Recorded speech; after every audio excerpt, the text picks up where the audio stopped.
I don't think I've ever mentioned this on the channel before, but I love short animations. I really do. Usually it's a student creating their thesis film for art school and uploading it online, but regardless of origin, it doesn't matter. Similar to webcomics, I grew up watching a bunch of these animations, always finding myself enamored with the stories they tell. And one such animation became a strong favorite of mine, revisiting it countless times over the years, until it disappeared from the internet. Well, almost.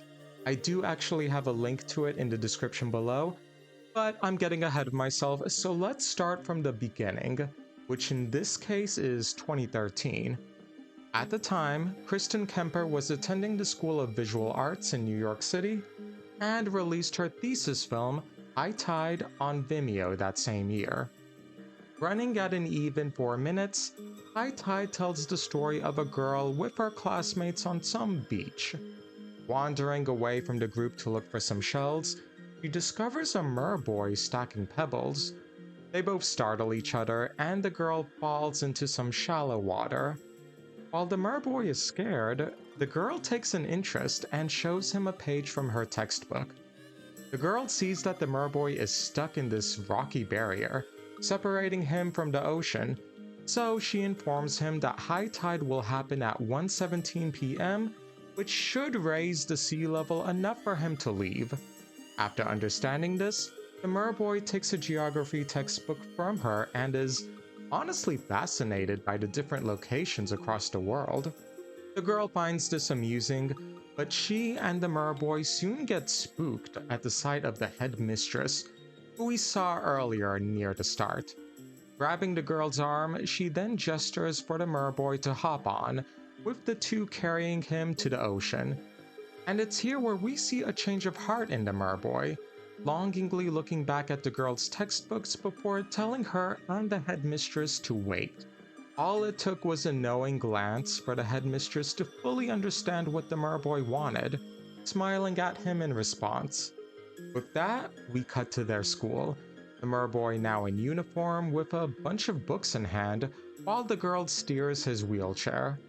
They greet and pass the headmistress, who in turn enters her office.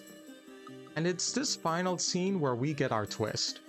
After sitting down and taking off her shoes and socks, we come to find out that her lower half is tentacles.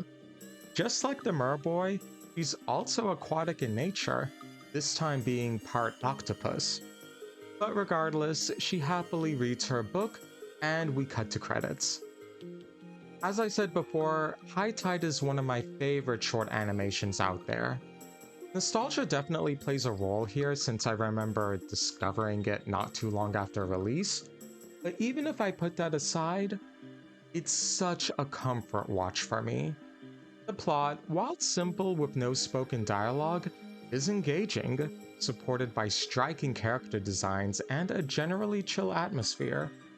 I don't know what type of brush was used to create these backgrounds. Personally, it reminds me of watercolors, but it has this soft, hazy feel that makes me feel safe. Maybe that sounds silly, but I guess I'm trying to say that the general vibe is comfortable and nice. It also has cloudy, overcast skies, which are my favorite for similar reasons, so that's a plus. What really takes this film to the next level, however, is the music. Someday, composed by Clark Powell and Astro Kid, is incredible. Dare I say, one of the best pieces of music I've ever heard. I don't know how else to describe it beyond making me feel nostalgic, chill, happy, but what I can say is that it's a perfect fit for the film itself. Which isn't all that surprising since the music was literally made for said film. And when we reach the vocals near the end, oh honey, just chef's kiss. So beautiful, so wonderfully composed, 10 out of 10, no notes. Of course, we'll link it in the description below. I also recommend giving Astro Kids a separate remix of the track a listen, also really good. So yeah, As a complete package, High Tide instantly ingrained itself into my mind, constantly coming back to it over the years, until it disappeared. Yep, if you were to visit the Vimeo page today, you'd be met with the following error. And it didn't take me too long to figure out what happened. In Kristin's Twitter page, she basically states the following: "Hey Vimeo, what's the meaning of having your copyright bot threaten to take down my film for using the music that was specifically composed for it? And especially for giving me 48 hours from 6:45 p.m. on December 23rd? Following that are two images. The first being Vimeo's email to Kristin about the film containing music apparently protected by copyright, and that she has 48 hours to take action before her video is restricted to private.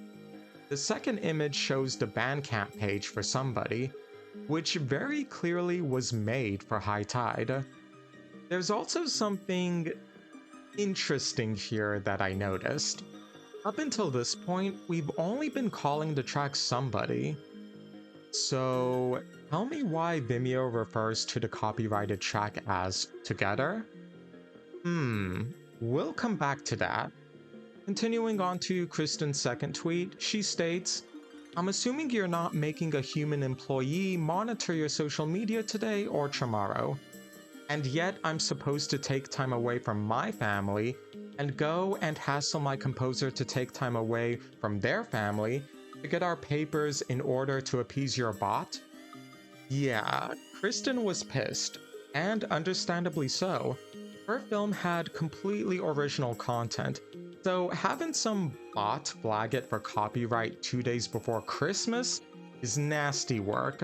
So unfair. Vimeo did respond to Kristin's tweets, asking her to raise a ticket and look at their help center, but considering that it's still inaccessible to this day, doesn't look like it helped all that much. Now this next part is more so speculation than anything else, but I might have an idea on why this all happened. If we were to return to Vimeo's initial email, we'd see that the music in question is called Together. Now, why the hell is it titled differently? Turns out, it looks like Clark repurposed the music for the 2021 visual novel Cyclonials, which she composed for. While it's been shortened to 2 minutes with the singing part at the end cut out, it's still basically the same music. So, with the music now being part of Cyclonial's soundtrack, that must have placed it under copyright, presumably under the Silence Mill, which was the initial publisher behind Cyclonials before being removed from the Steam page in early 2024. Which would have been before High Tide was taken down, so I'm not sure what's going on there. But yeah. Andrew Hussey of Homestuck fame made Cyclonials, by the way. Not sure if completely relevant to the current discussion at hand, but thought I'd mention anyways. So, I guess if we were to assume that copyright is still with the Silence Mill, then that must have allowed it to detect Kristin's film over 3 years later, causing it to go private. Again, this is just my speculation, so take everything as alleged and with a grain of salt, but that might have been what happened. I'm not able to speak on Clark's behalf and say if she knew that repurposing the track would lead to all this years later. Probably not. But it sounds like whatever conversation Kristin might have had with her, if any, didn't lead anywhere, as the film is still private, unfortunately. For a while, I looked all over the internet for this film, trying to find a re-upload somewhere. That didn't work, so the next logical step was using Internet Archive's Wayback Machine. It helped me rediscover Best Friends Forever, so I had hoped that the same magic would apply here. And I was wrong. While the Vimeo page for High Tide was archived over the years, not a single one could actually play the video. The closest I got was the first few seconds playing before stopping in its tracks, so yeah, that was a bust. A part of me wanted to reach out and ask Kristin directly if there was any possibility of re-uploading it to YouTube, but before really considering it, I gave it one more go, searched for it again, and would you look at that? High Tide uploaded to Vimeo in 2023 by the official School of Visual Arts account. How the fuck did I miss that the first time around? Honestly, who cares? I finally found it! I finally found it and was able to relive that wonderful experience of watching it again. I also quickly recorded the film for myself. The same fuckery Kristin had to deal with could very well happen again, so I wanted to make sure I had a copy just in case. But yeah, shout out to SVA for uploading it. I will say though, I don't think it's an identical copy. There's some sound effects missing here, namely the splashing sound a girl makes when falling into water, and sounds of the mirror boy moving inside water. While that might sound nitpicky, I feel like those sounds added to the overall atmosphere, so seeing them omitted was a shame. I also distinctly remember Kristin drawing her own logo of SVA at the very end, but in this upload, it's been removed. I could be misremembering here, but all that blank space makes me think otherwise. So, not a perfect one-to-one copy of Kristin's upload, but hey, I'm just happy to finally watch High Tide again. Link to that upload, of course, will be in the description below. Even though I was able to find High Tide again and share it with you guys, it still doesn't change the fact that Kristin's original upload is still blocked by Vimeo, which is unfortunate.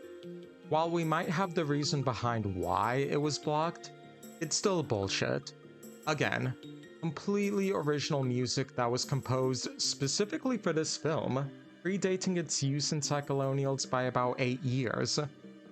But yeah, sure, they get to own the copyright while High Tide, a beloved short animation, gets removed as a consequence. I just hope that one day Kristin can re-upload her film and introduce it to a brand new audience. Maybe I'll still ask if she can upload it to YouTube, but for now, I'd like to leave you with her original note about the film. SVA 2013. I wanted to make sure I wouldn't get tired of working on my thesis film halfway through the year, so I made sure to throw in all of my favorite things. This is the result.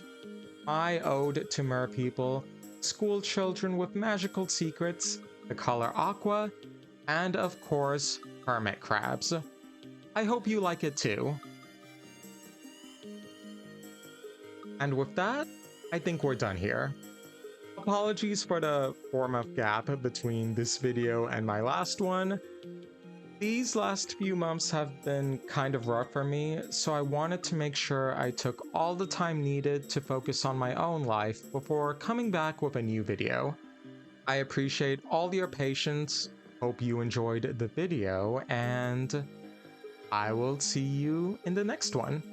Take care.